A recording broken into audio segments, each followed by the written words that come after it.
If you've been following the world of GLP-1 medications, you've probably noticed something. It feels like every few months there's another new drug making headlines. And today's story is especially interesting. It's called Aleniglipron, and while it's still investigational, the latest clinical trial results suggest that it could become part of the next generation of oral GLP-1 therapies.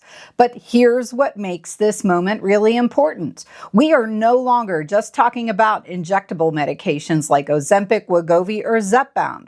We now have an FDA-approved oral GLP-1 that's already on the market and several others that are still in development.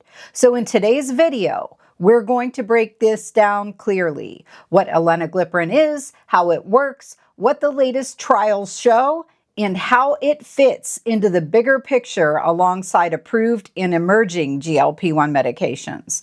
As always, I am not a medical professional. I am a GLP-1 patient who is passionate about learning as much as I can about these medications. I share what I'm learning and the research I find to help you stay informed about these latest developments in the GLP-1 world. But always make sure you talk with your healthcare provider before making any decisions about your treatment. Before we talk about Aleniglipron, and I'm pretty sure that is how it's pronounced. I've looked it up more than a few times, and that's what I came up with. It does help to understand why there is so much excitement around oral GLP-1 drugs in the first place. For years, most effective GLP-1 medications have been injectables that are taken weekly. And for many people, that works just fine.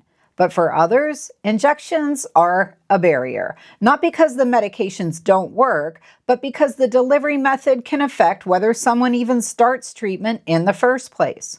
On top of that, injectable medications come with manufacturing complexity, refrigeration requirements, and scaling challenges when demand is extremely high. That's why pharmaceutical companies have been racing to develop oral GLP-1 options. And right now, we are seeing two very different stages of that progress. One that's already FDA approved and others that are still working through clinical trials. Let's start with the one that is already available, Orforglipron, which is now marketed as Foundayo, and it was approved by the FDA on April 1st, 2026. It is the first oral GLP-1 medication approved for weight loss that can be taken once daily as a tablet with no food or water restrictions, which is huge, and that alone is a major shift in how these medications can be used in real life. In clinical trials, Orforglipron produced average weight loss of roughly 11% to 12.5% over about 16 months, depending on dose and study design. It is taken once daily, starting at a low dose of around 0.8 milligrams and gradually increased up to a maximum of 17.2 milligrams. In terms of access, it is now available by prescription, including through direct-to-patient services like Lilly Direct. Pricing varies, but typically cash prices, they range from about $149 to $349 per month, depending on the dose, with savings programs bringing costs down significantly for eligible patients. Insurance coverage and Medicare pricing can reduce costs further for some patients. Like other GLP-1 medications, the most common side effects are, you guys know this by now, gastrointestinal, which includes nausea, constipation, diarrhea, and abdominal discomfort. It also carries a boxed warning about potential thyroid C-cell tumor risk, which is consistent with this medication class. So the big takeaway here is simple. We now have a fully approved oral GLP-1 option that is available to patients today. Now let's talk about what is going on with Aleniglipron. Formerly known as GSBR-1290, it is an investigational once-daily oral GLP-1 receptor agonist being developed by Structure Therapeutics. Unlike Orforglipron, this medication is not yet FDA approved. It is currently in phase 2B clinical trials for obesity and type 2 diabetes. And while it is still early, the results so far have been encouraging.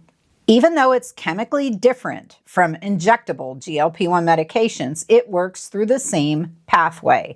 It activates GLP-1 receptors in the body, helping to reduce appetite, increase fullness, slow stomach emptying, improve blood sugar control, and ultimately support weight loss.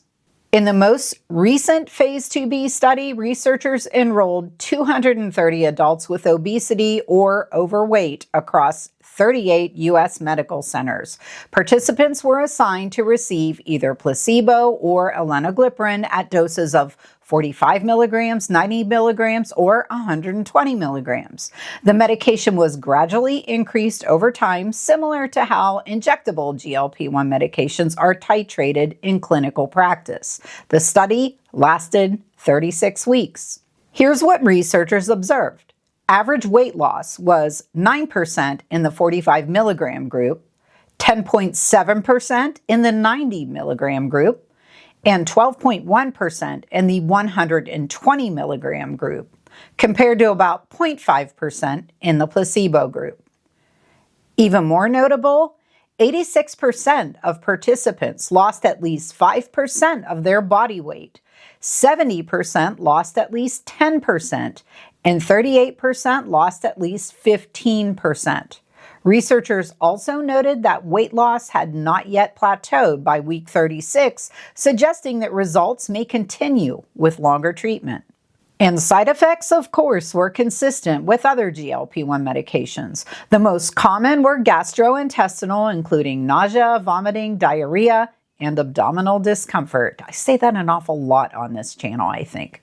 Most were mild to moderate and tended to decrease over time with continued dosing. About 10% of participants discontinued treatment. Importantly, researchers reported no new safety signals and no drug-induced liver injury in the study. So let's do a little comparison, and this is where the context really matters. We now have two very different points in the GLP-1 timeline. On one side, we have Orforglipron, known as Foundayo, an FDA-approved oral GLP-1 available to patients today. On the other hand, we have Aleniglipron, which is still in phase 2b trials and not yet approved. Both are once-daily oral GLP-1 receptor agonists. Both are small molecule drugs designed to mimic the effects of natural GLP-1. And both have shown clinically meaningful weight loss in studies. However, they have not been compared head-to-head, and differences in study design, patient population, and duration make direct comparisons impossible at this time. So instead of thinking of it as a competition, it's more accurate to think of it as a pipeline. We're seeing the first approved oral GLP-1 now on the market and an additional next-generation therapy that is still moving through development. The bigger picture here is what really stands out. We're watching the GLP-1 category expand in real time, from injectable medications to the first approved oral option to multiple next-generation therapies that are still in trials. For patients, that could eventually mean more choices, more flexibility, and potentially better access depending on individual needs. Not everyone wants injections, and not everyone will respond the same way to every medication. That's why this expansion of options really does matter. And of course, I want to know what everybody thinks. If Aleniglipron eventually becomes FDA approved, would you prefer a daily pill or would you stick with a weekly injection like you're using now? Let me know in the comments. And if you like staying up to date on the latest GLP-1 research, medications, and real-world updates, don't forget to subscribe. Thank you so much for watching today, and I'll see you in the next video.